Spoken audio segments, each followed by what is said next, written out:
¿No hemos parado a pensar alguna vez cómo una plataforma de streaming sabe exactamente qué película recomendarnos? Bueno, pues la respuesta está en el aprendizaje automático. Hoy vamos a desgranar las ideas clave que hacen posible esta y otras tecnologías que ya son parte de nuestro día a día. Vale, para meternos de lleno en esto, lo primero es entender el cambio de mentalidad que supone el aprendizaje automático.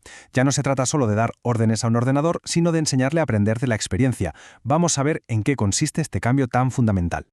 Y aquí es donde está el verdadero cambio de paradigma. En la programación de toda la vida, nosotros, los humanos, escribíamos reglas súper explícitas, un paso a paso de lo que la máquina tenía que hacer. Con el aprendizaje automático, la cosa es distinta. Le damos un montón de ejemplos y dejamos que la máquina por sí sola descubra cuáles son las reglas. Pensemos en esto. ¿Cómo le enseñamos a una máquina a reconocer un gato? La clave no es darle una definición, es mostrarle miles y miles de imágenes, unas con la etiqueta gato y otras con la etiqueta esto no es un gato. Y a partir de ahí el modelo empieza a encontrar los patrones por su cuenta, la forma de las orejas, la distancia entre los ojos, la textura del pelo, todo eso sin que nadie haya escrito una sola línea de código que diga un gato tiene bigotes. Ahora la cosa se pone todavía más interesante, porque resulta que no hay una única manera de enseñar a una máquina. Hay, digamos, tres grandes estrategias, cada una con su propia lógica y para diferentes tipos de problemas. Vamos a verlas. La primera forma es el aprendizaje supervisado. Aquí, a la inteligencia artificial le damos un conjunto de datos donde todas las respuestas ya están incluidas. Es como darle a un estudiante un libro de texto con todos los ejercicios ya resueltos, para que aprenda a ver la conexión entre las preguntas y las soluciones. Este método, en el mundo de la educación, es increíblemente potente. Imaginemos por un momento poder anticipar que estudiantes van a necesitar un poco más de apoyo antes de que se queden atrás, o automatizar la corrección de exámenes para que los profes puedan dedicar más tiempo a lo que de verdad importa. Pues bien, eso es lo que hace posible el aprendizaje supervisado. Ahora cambiamos de tercio y vamos al aprendizaje no supervisado. Aquí las reglas del juego son completamente diferentes. Le damos a la IA un montón de datos, pero esta vez sin ninguna etiqueta, sin ninguna pista. Su trabajo es encontrar patrones, agrupaciones, cosas que a lo mejor ni nosotros sabíamos que estaban ahí. Es como un detective de datos. Y es perfecto, como vemos aquí, para descubrir esas agrupaciones ocultas. Por ejemplo, al analizar cómo interactúan los estudiantes en una plataforma online, podría identificar distintos perfiles. Los que estudian mejor de noche, los que prefieren vídeos cortos, los que hacen toda a última hora. Y con esa información se puede personalizar muchísimo la enseñanza. Y por último, tenemos el aprendizaje por refuerzo, que es pura acción, prueba y error. Imaginemos un agente, como si fuera el personaje de un videojuego, que tiene que aprender a moverse por un laberinto.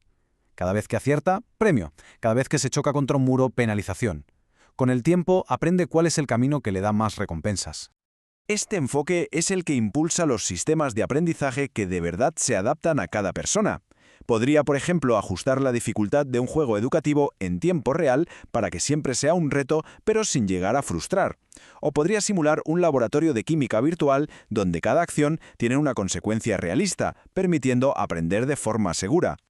Vale, ya conocemos las tres grandes estrategias. Ahora vamos a bajar un poco a la tierra para ver un ejemplo muy concreto de cómo un algoritmo puede tomar decisiones de una forma que nos va a resultar sorprendentemente familiar. Esto que estamos viendo es un árbol de decisión. Y en el fondo no es más que un diagrama de flujo, una serie de preguntas sencillas, una detrás de otra, diseñadas para llevarnos a una conclusión. Es una de las formas más claras y transparentes en las que una máquina puede razonar, porque podemos seguir su lógica paso a paso. Y aunque suene muy técnico, esta es una lógica que usamos constantemente, casi sin darnos cuenta. Por ejemplo, al elegir una película, de qué género la quiero, la veo en casa o en el cine, tiene buenas críticas.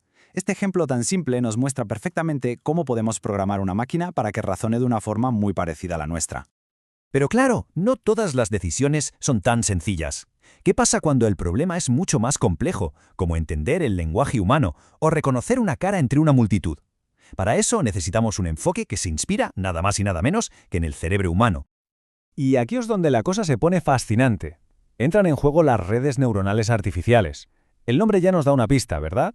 Están inspiradas, de una forma muy simplificada, en nuestro propio cerebro. En lugar de neuronas de carne y hueso, usan nodos matemáticos que se conectan entre sí en capas. Y cada capa se especializa en reconocer algo distinto.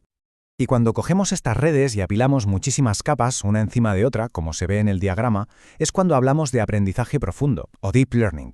Este es el motor que hay detrás de las inteligencias artificiales más potentes que conocemos hoy, desde los modelos que escriben textos hasta los que reconocen imágenes. Pero ojo, porque ni el algoritmo más sofisticado del mundo puede hacer magia. Necesita un ingrediente esencial, su combustible, los datos. Y los datos no es que sean importantes, es que lo son absolutamente todo. Y esta es una regla de oro. La IA es un reflejo de los datos que le damos.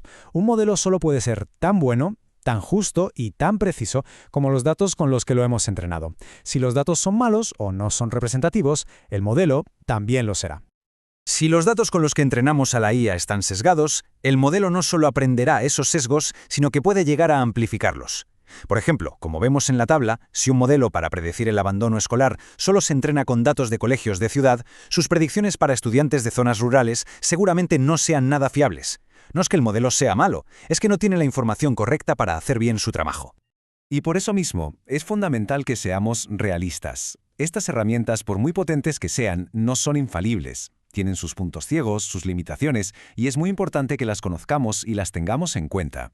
Dos de los mayores desafíos son, por un lado, el famoso problema de la caja negra, es decir, que con modelos muy complejos a veces es muy difícil saber por qué han tomado una decisión concreta. Y por otro lado, el sobreajuste. Esto pasa cuando un modelo se aprende los datos de entrenamiento de memoria en lugar de aprender las reglas generales. Es como ese estudiante que se memoriza el examen pero que luego es incapaz de resolver un problema un poco distinto. Y todo esto al final nos devuelve una pregunta muy importante a nosotros. Si la inteligencia artificial puede aprender, ¿qué significa para nosotros enseñar? A medida que estas herramientas se vuelven más y más potentes, nuestra tarea ya no es solo construir algoritmos más listos, sino también ser mejores maestros, ser quienes guían ese aprendizaje de forma responsable, para construir un futuro más justo. Ha sido un placer acompañarles en este análisis.